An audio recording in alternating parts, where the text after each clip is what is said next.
8 سال۔ ہاں، پورے 8 سال بیت چکے تھے۔ کبھی کبھی انسان وقت کے بھنور میں اتنا الجھ جاتا ہے کہ دن، مہینے، سال سب ایک دوسرے میں گھل جاتے ہیں۔ ملیشیا کی دھوپ، وہاں کی فیکٹری کا شور، پسینے اور مشقت کی بو، یہ سب میری یادوں میں ایسے نقش تھے جیسے کسی پتھر پر کند ہوں۔ میں وہاں دن رات کام کرتا تھا، بس ایک ہی خواہش تھی، میری فیملی خوش رہے، میرا باپ سکون میں رہے، میرے بچے اچھے اسکولوں میں پڑھیں اور میری بیوی، جسے میں اپنی دنیا سمجھتا تھا، وہ بھی خوش رہے۔ لیکن جب جہاز کی کھڑکی سے میں نے کراچی کی سرزمین دیکھی تو دل میں ایک عجیب سا اضطراب جاگا۔ پتہ نہیں کیوں، مگر ایک خاموش سا خوف میرے اندر اترا، جیسے کوئی اندر سے کہہ رہا ہو، اب جو کچھ دیکھو گے وہ ویسا نہیں ہوگا جیسے تم نے چھوڑا تھا۔ گھر پہنچا تو سب ویسا لگا، مگر ایک چیز بدلی ہوئی تھی، ابا، میرا باپ، جو کبھی ہر سوال کا جواب کہانی کی صورت میں دیتا تھا، جو ہنسی میں بھی نصیحت چھپا دیتا تھا، اب وہ مکمل خاموش تھا۔ میں نے سوچا شاید عمر کا اثر ہے یا بڑھاپے کی تھکن، مگر نہیں، یہ تھکن بالکل نہیں تھی، یہ چپ کسی دکھ کی نشانی تھی۔ میں نے کہا، ابا، آج سب کو ڈنر پر لے چلتے ہیں، کافی دن ہو گئے ہیں۔ سب مسکرائیں، کچھ وقت گزاریں۔ ابا نے میری طرف دیکھا جیسے کسی پرانے خط کو پڑھ رہا ہو اور دھیرے سے کہا، نہیں بیٹا، مجھے بھوک نہیں ہے۔ میں رک گیا۔ میں جانتا تھا ابا کو ہمیشہ ڈنر کا شوق رہتا ہے، خاص طور پر ہوٹل کا کھانا۔ وہ تو میرے ساتھ جاتے تھے، وہ تو کہتے تھے، بیٹا، باہر کھانے کا ذائقہ نہیں، مگر ساتھ میں مزہ ہے۔ آج وہی ابا بھوک سے انکار کر رہے تھے۔ ان کے لہجے میں خوف نہیں بلکہ چھپاؤ تھا، جیسے وہ کچھ کہنا چاہتے ہوں مگر زبان قید ہے۔ ڈنر پر بیوی، بچے ساتھ گئے تھے۔ میں نے سب کے چہروں پر مسکراہٹ دیکھی، لیکن دل کے اندر کچھ کانٹا سا چبھ رہا تھا۔ میں نے خود کو کئی بار سمجھایا، بس وہم ہے، بس تھکاوٹ ہے، وقت کے ساتھ سب ٹھیک ہو جائے گا۔ مگر واپسی کے وقت جب گاڑی رکی تو سامنے چادر فروش بیٹھے تھے۔ میں اچانک رک گیا۔ میں نے سفید رنگ کی چادر خریدی، ابا کو جو پسند تھی۔ خیال آیا، ابا کو یہ دوں گا، اس کی تھکن اتر جائے گی، شاید خوش ہو جائیں گے۔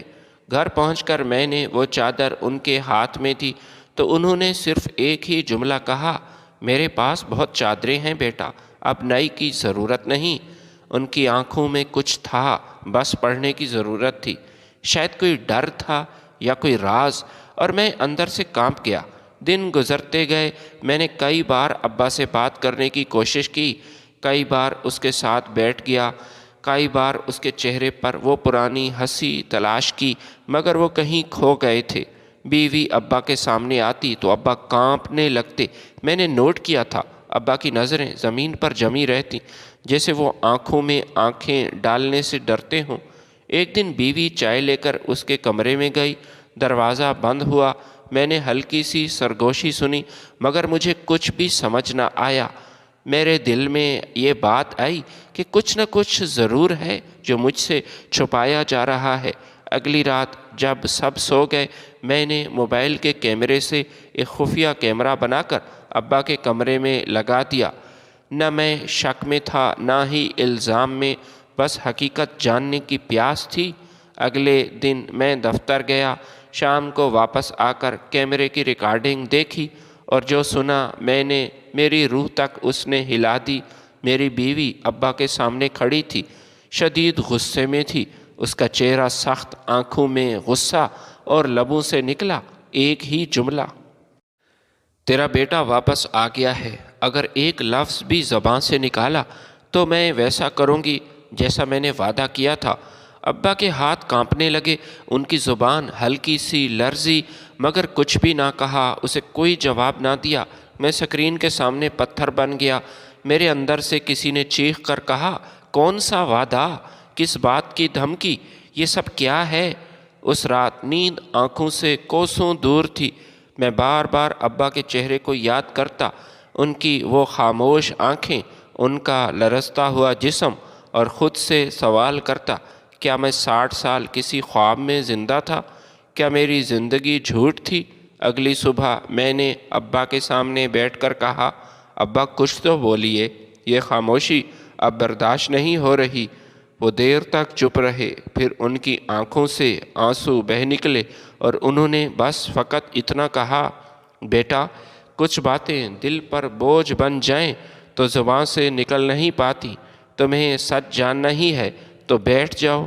میں بیٹھ گیا، میری سانسیں رکی ہوئی تھیں، دل جیسے کہہ رہا ہو اب کچھ ایسا سننے جا رہا ہوں جو سب بدل دے گا، اور وہ سچ، وہ کالی رات میرے وجود کو چیرنے کے لیے تیار تھی۔ ابا کے کمرے میں ایک عجیب سی خاموشی تھی، دیواروں پر ٹنگی تصویریں جیسے سب کچھ سن رہی تھیں مگر بول نہیں پا رہی تھیں۔ میں ان کے سامنے ہی بیٹھا تھا، میری نظریں ان کے چہرے پر اور ان کی نظریں زمین پر جمی ہوئی تھیں۔ ہوا جیسے رک گئی تھی، پنکھا چل رہا تھا مگر اس کی آواز بھی خوف میں دب چکی تھی۔ میں نے آہستہ سے کہا، ابا جان اب کچھ نہ چھپائیں، آپ نے بہت دیر کر دی، میں جاننا چاہتا ہوں۔ انہوں نے سر اٹھایا، آنکھوں میں نمی تھی، ہونٹ ہلے مگر الفاظ جیسے حلق میں پھنس گئے۔ پھر وہ دھیرے سے بولے، بیٹا سچ ایسے ہوتے ہیں جو کہے نہیں جا سکتے، لیکن اگر تم اصرار کر رہے ہو تو سنو اور اس بات کو برداشت کرو۔ میں نے گہری سانس لی۔ ابا نے بات شروع کی، جب تم پردیس گئے اس دن میں نے تمہیں رخصت کرتے وقت کہا تھا نا کہ بیٹا عزت کو ہمیشہ سب سے اوپر رکھنا، انسان کے لیے سب سے قیمتی چیز اس کی عزت ہی ہوتی ہے۔ میں نے سر ہلایا، ہاں ابا مجھے یاد ہے۔ ابا نے کہا، تمہارے جانے کے کچھ مہینے بعد تمہاری بیوی کا رویہ بدلنے لگا، وہ اکثر باہر جانے لگی۔ پہلے میں نے سمجھا شاید گھر کے کاموں سے تھک جاتی ہے یا بازار جاتی ہے، لیکن وقت کے ساتھ ساتھ اس کے لباس، اس کے بات کرنے کا انداز اور اس کے چہرے کی چمک سب بدل گئی تھی۔ ان کی آواز بھر آئی تھی، میں سن رہا تھا مگر دل چیخ رہا تھا، یہ سب جھوٹ ہے، یہ خواب ہے۔ ایسے ہی مجھے لگا۔ ایک دن بیٹا ابا کی آنکھیں بھیگ گئیں، وہ مجھے بتا رہے تھے، میں نے اسے ایک اجنبی مرد کے ساتھ دیکھا۔ پہلے یقین نہ آیا، پھر کئی بار دیکھا۔ میں نے اسے سمجھایا، منت کی کہ ایسا مت کرو، تیرا شوہر تیرے لیے سب قربان کر رہا ہے۔ وہ مسکرا پڑی اور کہنے لگی، اگر میں نے تمہیں یا کسی کو بھی یہ بات بتائی تو میں اپنے بچوں کو مار دوں گی، میں اپنے بچوں کو جان سے مار دوں گی، اس بات کو یاد رکھنا۔ میرا دماغ جیسے سن ہو گیا، زمین میرے قدموں کے نیچے کھسک گئی۔ کیا بس میں اتنا ہی کہہ پایا؟ ابا نے سر جھکا کر کہا، ہاں بیٹا میں نے اس دن سے بولنا چھوڑ دیا، میں نے تمہیں کچھ نہ بتایا، حالانکہ بتانا چاہتا تھا، لیکن اپنے پوتوں سے بہت پیار کرتا ہوں، کیونکہ مجھے ڈر ہے کہ اگر تم نے غصے میں کوئی قدم اٹھایا تو واقعی بچوں کو نقصان پہنچا دے گی۔ میں اپنے پوتوں کی مسکراہٹ کے لیے چپ رہا، دن رات یہ زہر پیتا رہا۔ میرے جسم کا ہر حصہ لرزنے لگا، میں نے ہاتھوں سے چہرہ چھپا لیا، یوں لگا جیسے دنیا اندھیری ہو گئی ہے۔ میں چیخنا چاہتا تھا مگر آواز گلے میں مر گئی۔ ابا بولتے جا رہے تھے، بیٹا میں ہر روز مرتا ہوں جب وہ فون پر ہنستی ہے، میں دیوار کے پیچھے آنسو بہاتا ہوں جب وہ کسی کی کال پر مسکراتی ہے تو میرے دل میں خنجر اترتا ہے، مگر میں چپ رہا کیونکہ میں جانتا تھا اگر تمہیں بتایا تو سب برباد ہو جائے گا۔ میں نے ان کے ہاتھ تھام لیے، ابا آپ نے مجھے کیوں نہ بتایا، میں اتنے سال اندھیرے میں کیوں جیتا رہا؟ انہوں نے آہستہ سے کہا، کیونکہ بیٹا تمہاری خوشی میری کمزوری تھی، میں نہیں چاہتا تھا کہ تم ٹوٹ جاؤ، میں چاہتا تھا کہ تم زندہ رہو اپنے خوابوں کے ساتھ، مگر آج تم خود سچ دیکھ چکے ہو۔ اب میں آزاد ہوں، اب میرے دل کا بوجھ اتر چکا ہے۔ میرے دل پر بہت بڑا بوجھ تھا، میرے آنسو اب ضبط سے باہر تھے۔ میں اٹھا، باہر نکلا، صحن کے بیچ کھڑا رہا، چاند کی روشنی جیسے میرے سینے پر تیر بن کر اتر رہی تھی۔ دل میں صرف ایک ہی خیال گردش کر رہا تھا، جس کے لیے میں نے 8 سال قربانی دی اور میری غیرت کا سودا کرتی رہی۔ میں نے اندر جا کر بیوی کو دیکھا، وہ بچوں کے ساتھ بیٹھی تھی، معصوم چہرہ جیسے کچھ بھی نہ ہوا ہو۔ میں کچھ لمحے اسے دیکھتا رہا، پھر سیدھا کمرے میں گیا، اپنا سامان سمیٹنے لگا۔ بیوی نے پوچھا، یہ کیا کر رہے ہیں آپ؟ میں نے کہا، ملیشیا واپس جا رہا ہوں۔ وہ یہ بات سن کر حیران ہوئی۔ ابا سے پوچھ لیا؟ میں نے کہا، ہاں، ابا سے بھی میں نے اجازت لے لی اور اب واپس نہیں آؤں گا۔ میرے لہجے میں جو آگ تھی وہ شاید اسے محسوس ہو چکی تھی۔ اس کے چہرے کا رنگ اڑ گیا۔ میں نے بچوں کو دیکھا، پھر ابا کے قدم چومے اور جانے لگا کہ پیچھے سے ابا کی آواز آئی، بیٹا رک جا، سچ پورا سن کر ہی جانا ورنہ ضمیر تجھے عمر بھر ستائے گا۔ میں رک گیا۔ ابا کے آنسو، اس کے کپ کپاتے لب اور اس کے دل میں چھپا وہ آخری سچ اب زبان تک آ چکا تھا۔ رات کے 2 بجے کا وقت تھا۔ ابا کے آنسو خشک نہیں ہو رہے تھے اور میرے دل کے اندر کا طوفان تھم نہیں رہا تھا۔ کمرے میں ایک سناٹا سا تھا، مگر وہ خاموشی چیخوں سے بہت زیادہ تھی۔ ابا کی زبان پر لفظ لرز رہے تھے اور میری آنکھوں میں وہ آگ بھڑک رہی تھی جو برسوں کے دھوکے، دکھ اور ندامت سے جل اٹھی تھی۔ میں نے آہستہ سے کہا، ابا جان، سب کچھ بتا دیجیے، اب کوئی بات چھپانے کا کوئی فائدہ نہیں۔ ابا نے اپنے کپ کپاتے ہاتھوں سے آنسو صاف کیے، پھر دیوار کی طرف نظریں جما کر بولے، بیٹا جس دن میں نے اسے روکا تھا اس دن میں نے اسے سمجھایا تھا اور یہی سمجھا تھا کہ شاید وہ شرمندہ ہو جائے گی، لیکن اس کے لہجے میں کسی قسم کی کوئی شرمندگی نہیں بلکہ ایک زہر تھا۔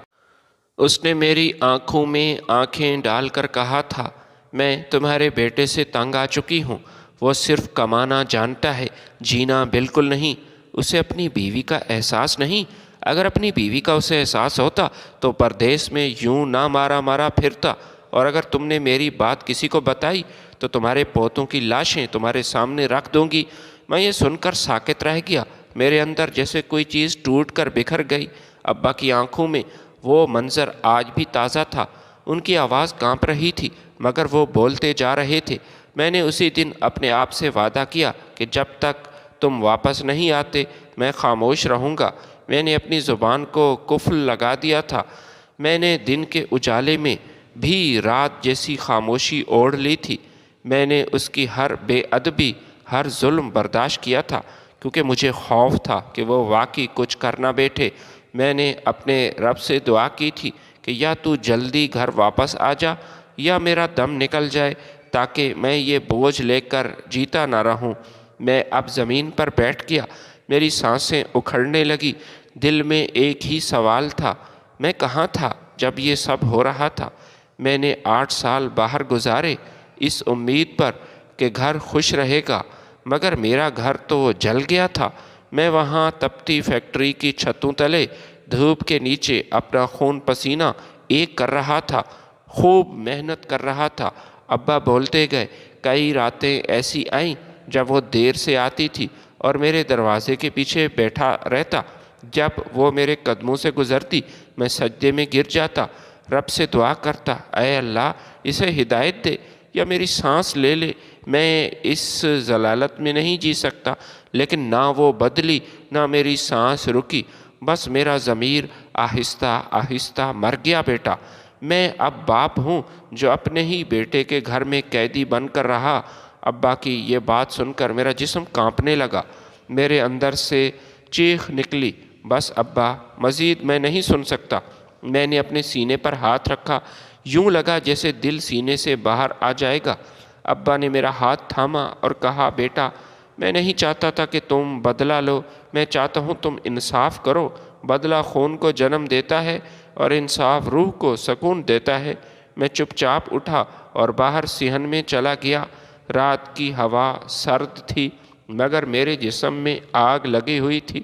میں نے آسمان کی طرف دیکھا، چاند آدھا تھا، جیسے میری زندگی کا ادھورا حصہ۔ میرے دماغ میں ایک ہی تصویر گردش کر رہی تھی، بیوی کی مسکراہٹ، ابا کے لرزتے ہاتھ اور وہ سال جو میں نے پردیس میں جل کر گزارے تھے۔ میں نے زمین پر گھٹنوں کے بل بیٹھ کر کہا، اے میرے اللہ، مجھے صبر دے، مجھے استقامت دے یا طاقت دے۔ مگر صبر اور طاقت میں ایک باریک لکیر تھی اور اس رات میں اس لکیر کو عبور کرنے کے قریب تھا۔ اگلی صبح میں نے خود کو شیشے میں دیکھا۔ آئینے میں میرا چہرہ بدلا ہوا لگ رہا تھا۔ آنکھوں میں وحشت تھی اور ہونٹوں پر خاموش نفرت تھی۔ میں نے بیوی کو دیکھا، وہ بچوں کو اسکول بھیجنے میں مصروف تھی۔ ایک لمحے کے لیے مجھے لگا جیسے کچھ ہوا ہی نہیں، جیسے یہ سب ایک ڈراؤنا خواب ہو۔ مگر پھر میں نے ابا کو دیکھا، وہ بیٹھے رہے، اپنے ہاتھوں کو بار بار مسل رہے تھے، جیسے کوئی گناہ اپنی ہتھیلیوں سے نہیں مٹا پا رہے لیکن کوشش کر رہے ہیں۔ میں ان کے پاس آ گیا اور کہا، ابا جان، میں جا رہا ہوں۔ انہوں نے چونک کر کہا، کہاں بیٹا؟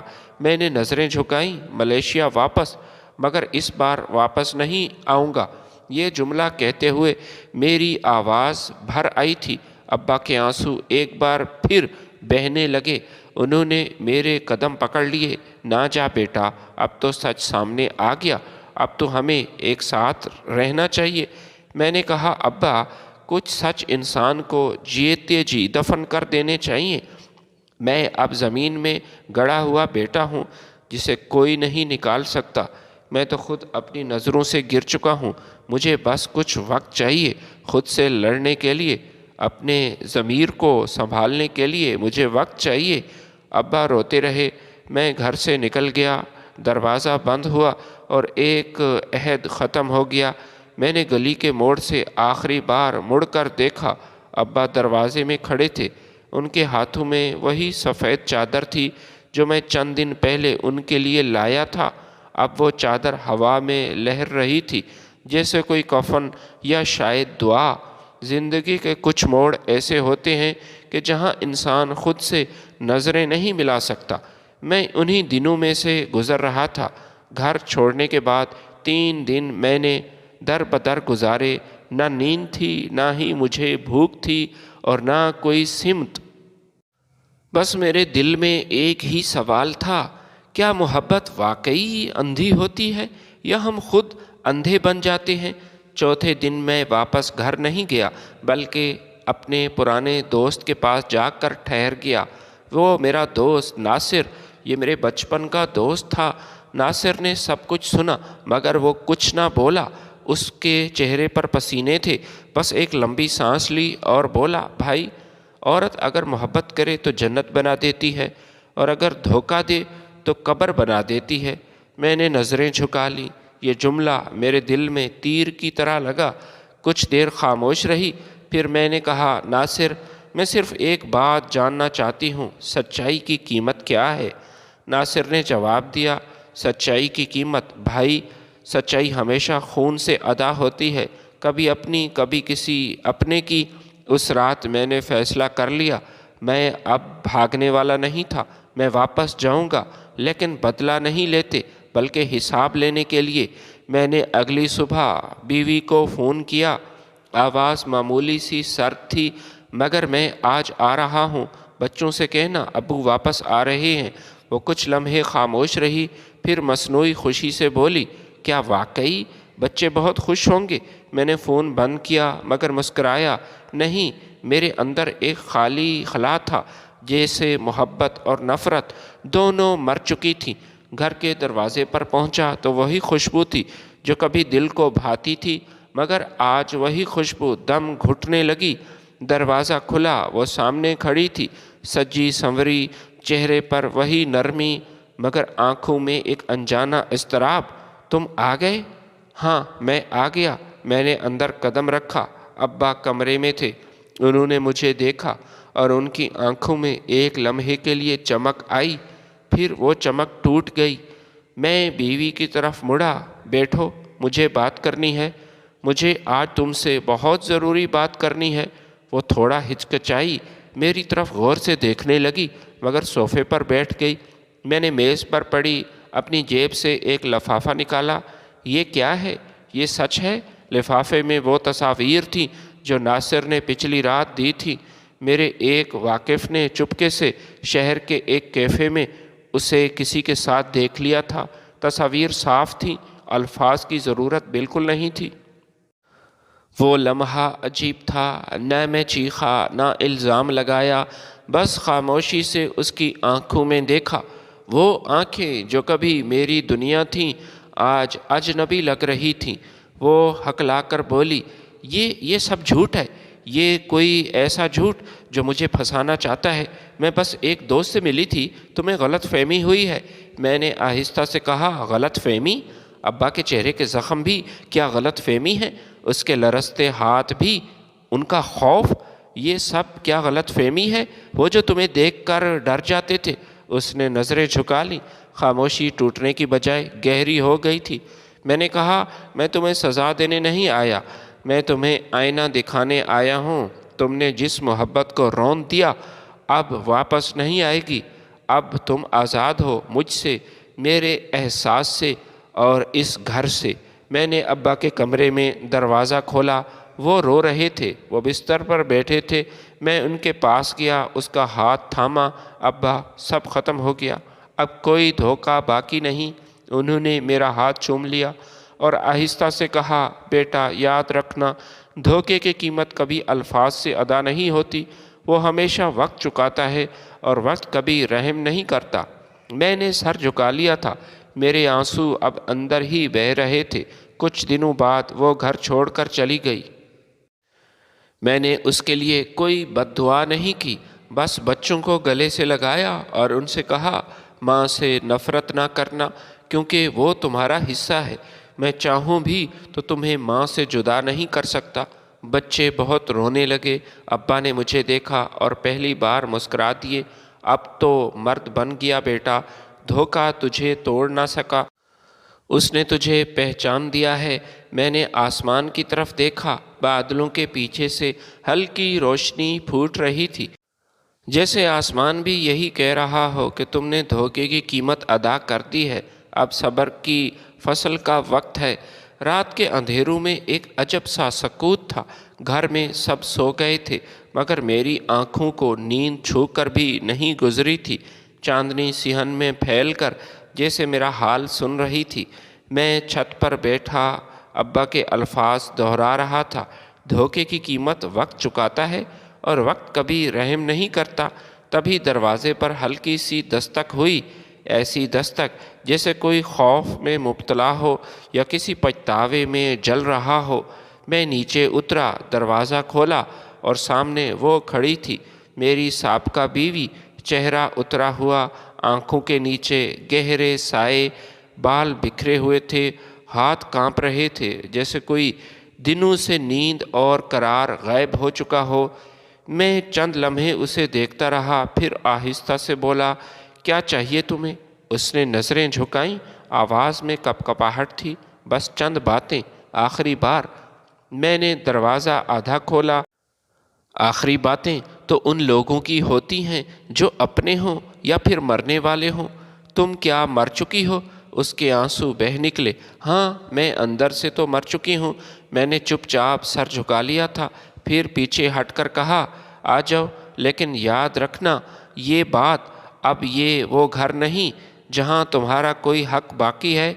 وہ اندر آئی، آج پہلی بار اپنے ہی گھر میں وہ اجنبی لگ رہی تھی جس گھر میں اس نے زندگی کے کئی سال گزارے۔ ابا کے کمرے سے روشنی آ رہی تھی، شاید وہ جاگ رہے تھے۔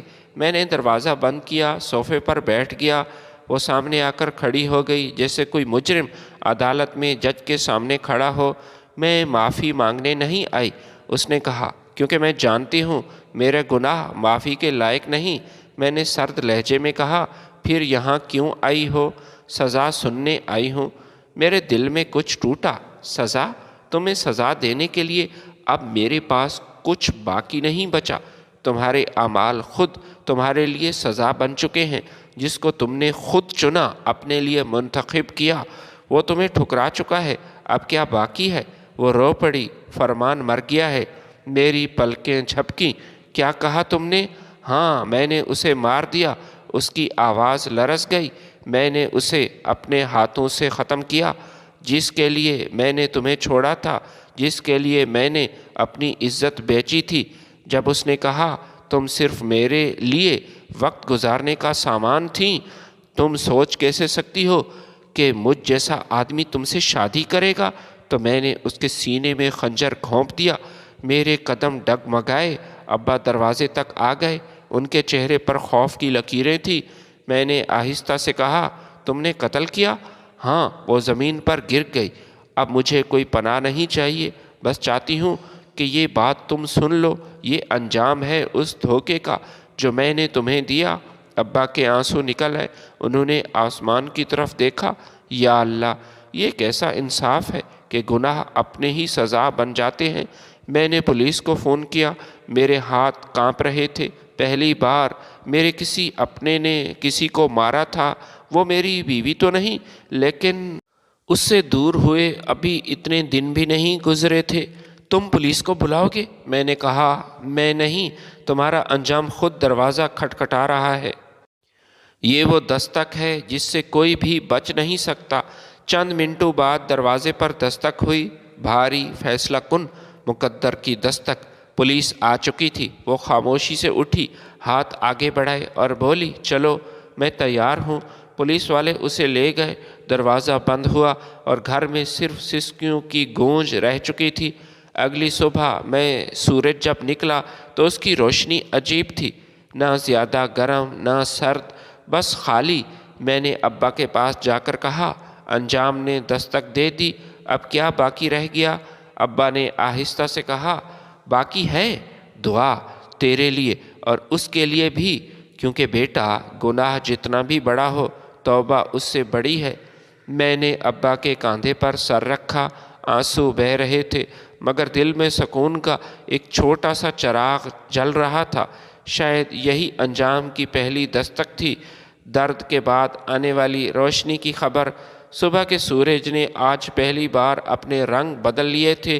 روشنی وہی تھی، مگر احساس بدل چکا تھا۔ میں آئینے کے سامنے کھڑا ہو گیا۔ چہرہ وہی تھا جو 8 سال پہلے پردیس گیا تھا، لیکن آنکھوں میں اب کہانیوں کے پہاڑ سمٹے ہوئے تھے۔ ابا صحن میں بیٹھے تسبیح گھما رہے تھے۔ ان کی آنکھوں میں سکون تھا، مگر اندر کہیں ایک تھکن چھپی ہوئی تھی، ایسی تھکن جو برسوں کے ضبط سے پیدا ہوتی ہے۔ میں ان کے پاس آ گیا۔ ابا، انہوں نے تسبیح روک دی اور مسکرا کر بولے، ہاں بیٹا، بولو، کیا بات ہے؟ آج تیرا لہجہ بدل گیا ہے۔ اب تو وہ نہیں رہا جو ملیشیا میں گیا تھا، اب تو وقت کے بھٹکے سے پکا لوہا بن چکا ہے۔ میں نے سر جھکا لیا۔ ابا، میں نے بہت کھویا، اپنا اعتماد، اپنی محبت، اپنا گھر، لیکن شاید خدا نے مجھے کچھ دیا بھی ہے، سمجھے؟ ابا نے آہستہ سے کہا، بیٹا، سمجھ سب سے بڑی دولت ہے جو تجھے نصیب ہوئی ہے، مگر یاد رکھ، سچائی کا قرض ہمیشہ باقی رہتا ہے۔ جب تک تو اپنے آپ سے اور اپنے خدا سے سچ نہ بول لے، یہ قرض نہیں اترتا۔ میں نے پوچھا، اور یہ قرض کیسے اترے گا؟ ابا، انہوں نے میری طرف دیکھا، سچائی کو جینا پڑتا ہے بیٹا، صرف کہنا کافی نہیں۔ جس نے تمہیں گرا دیا، اس کے بدلے تمہیں کسی کو سنبھالنا ہوگا۔ جس نے تمہیں زخم دیا، تمہیں کسی کے زخم پر مرہم رکھنا ہوگا، تب جا کر سچ کا قرض ادا ہوگا۔ میں دیر تک خاموش رہا۔ ابا کے الفاظ دل میں گھر کر چکے تھے۔ اچانک میرا دل بوجھل ہونے کی بجائے ہلکا ہونے لگا۔ شاید ابا کی بات کا جادو تھا۔ دن گزرتے گئے، میں نے خود کو کام میں ڈال دیا۔ بچوں کے اسکول، ابا کی دوا اور گھر کے ٹوٹے خوابوں کو آہستہ آہستہ جوڑنے لگا۔ ایک دن اسکول سے بچوں کے ٹیچر کا فون آیا، آپ کے بیٹے نے اسکول میں ایک بچے کو مارا ہے۔ میں فوراً اسکول گیا۔ میرا بیٹا عادل آنکھوں میں آنسو لیے کھڑا تھا۔ میں نے جھک کر پوچھا، کیا ہوا بیٹا؟ اس نے سسک کر مجھے کہا، اس نے میری ماں کو گالی دی اور کہا کہ میری ماں جیل میں ہے۔ میں اس کے منہ پر تھپڑ مارا، میرے قدم لرز گئے۔ میں نے بیٹے کو سینے سے لگایا۔ بیٹا، کسی کو مارنے سے سچ بدلتا نہیں۔ لوگ ہمیشہ باتیں کریں گے، تم برداشت کرو، مگر ہم ان کی باتوں سے نہیں، اپنے عمل سے جواب دیں گے۔ ہم اپنے کردار سے ثابت کریں گے کہ ہم گناہ کے وارث نہیں، سچائی کے بیٹے ہیں۔ وہ رونے لگا۔ وہ بچہ تھا، میری بات نہ سمجھ سکا، اور میں جانتا تھا یہ رونا اس کے معصوم دل سے بوجھ ہٹا دے گا۔ گھر واپس آیا تو ابا دروازے پر کھڑے تھے۔ کیسا گزرا دن؟ انہوں نے مجھ سے پوچھا۔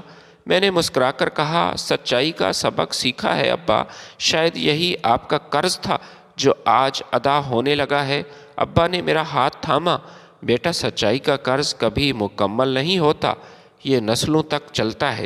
جو آج تو نے اپنے بیٹے کو سکھایا، کل وہ اپنے بچوں کو سکھائے گا۔ یوں سچائی کا قرض ادا بھی ہو جائے گا اور زندگی بھی رہتا ہے، یہ زندہ رہے گا۔ میں نے ان کے قدم چومے۔ ابا، آج آپ کے بیٹے نے آپ کے خوابوں کو عزت لوٹا دی۔ میں کمزور نہیں رہا، میں اب اپنی کہانی کا سچا کردار بن چکا ہوں۔ ابا کی آنکھوں سے آنسو بہہ نکلے۔ بیٹا، سچ بولنے والوں کے حصے میں ہمیشہ آنسو آتے ہیں، مگر یہی آنسو جنت کے دروازے کھولتے ہیں۔ رات کے وقت جب میں بچوں کو سلا رہا تھا، چھت پر ٹمٹماتے ستارے جیسے یہ بات کہہ رہے تھے، تم نے قرض ادا کر دیا، اب تم آزاد ہو۔ میں نے آسمان کی طرف دیکھا، ایک چمکتا ہوا ستارہ جیسے ابا کی تسبیح کی روشنی بن گیا تھا۔ دل کے اندر ایک نرمی، ایک روشنی اور ایک احساس۔ شکر کے ساتھ میں نے آنکھیں موند لی۔ وقت گزرتا گیا، دن مہینوں میں، مہینے برسوں میں بدلنے لگے۔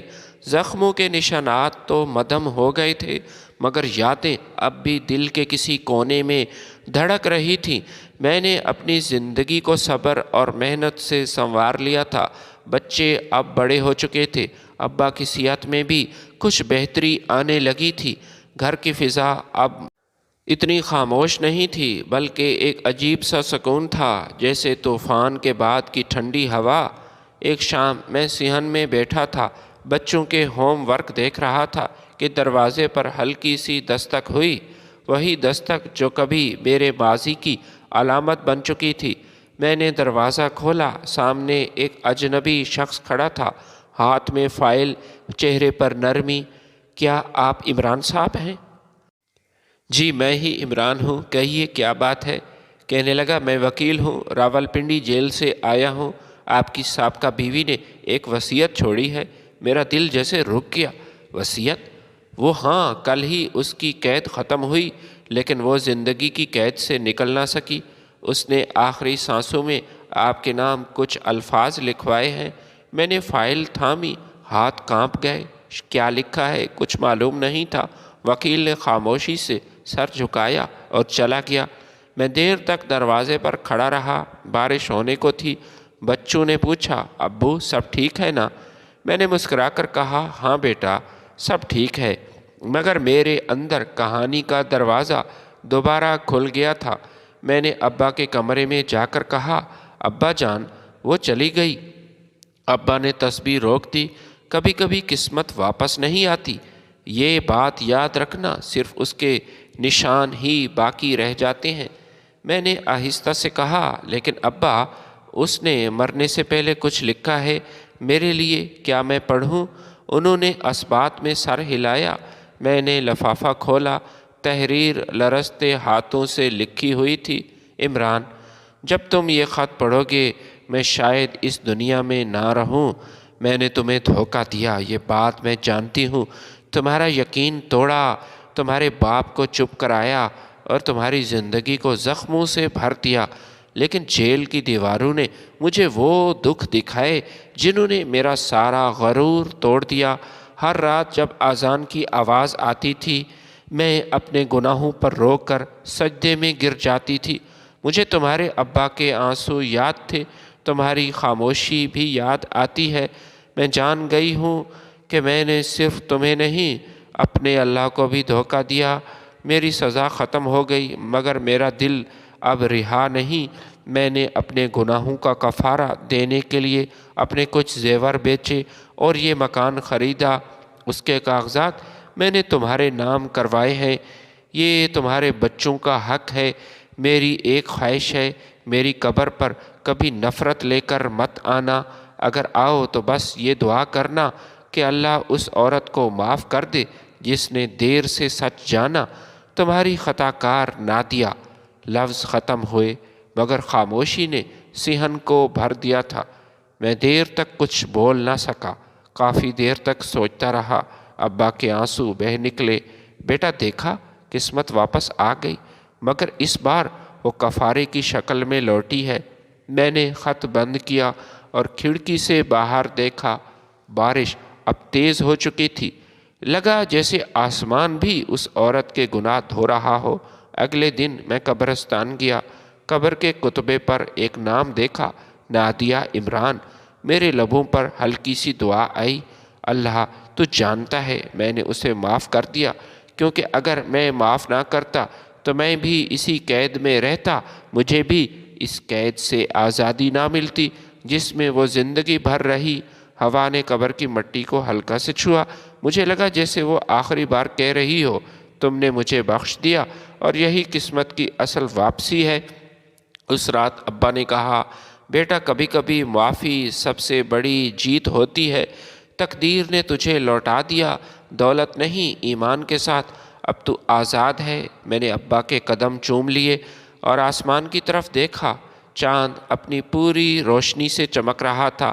میرے دل میں پہلی بار سکون کی روشنی اتر آئی تھی۔ کہانی یہاں ختم نہیں ہوئی تھی، کہانی ابھی بہت باقی تھی۔ کچھ کہانیاں موت کے بعد ہی زندہ رہتی ہیں، کیونکہ ان کے کردار اپنی مٹی میں سکون نہیں پاتے جب تک سچ کا سورج مکمل طلوع نہ ہو۔ نادیہ کا خط میرے دل میں روز ایک نیا درد جگاتا تھا۔ میں نے خود کو معاف کر دیا تھا، اسے بھی کر دیا تھا، لیکن اس کے الفاظ میں چھپا ایک جملہ میرے ذہن میں بار بار گونجتا رہتا تھا، میں نے اپنے گناہوں کا کفارہ دینے کی کوشش کی ہے۔ کیا واقعی؟ کیا اس نے صرف وہ مکان خرید کر یا ایک خط لکھ کر اپنے گناہوں کا بوجھ اتار دیا تھا، یا اس کے پیچھے کوئی اور راز بھی چھپا تھا؟ ایک دن مجھے ایک انجان نمبر سے کال آئی۔ آواز میں کپکپاہٹ تھی۔ کیا آپ عمران صاحب ہیں؟ میں نادیہ کی جیل کی ساتھی ہوں۔ میں خاموش ہو گیا۔ دل میں ایک عجیب سا خوف آیا کہ یہ کیوں بات کر رہی ہے، آپ کیا کہنا چاہ رہی ہے؟ جی کہیے، آپ نے کیا کہنا ہے؟ اس نے مرنے سے پہلے ایک رات پہلے آپ کا نام بہت لیا تھا، کہتی تھی کاش ایک بار تمہیں دیکھ پاتی۔ اس نے مجھ سے وعدہ لیا کہ میں آپ کو ایک بات ضرور بتاؤں گی۔ جو کہ مکان اس نے خریدا، اس میں صرف آپ کا حق نہیں بلکہ ایک اور زندگی کا حق بھی ہے۔ میں نے چونک کر پوچھا، کون سی زندگی؟ آواز خاموش ہو گئی۔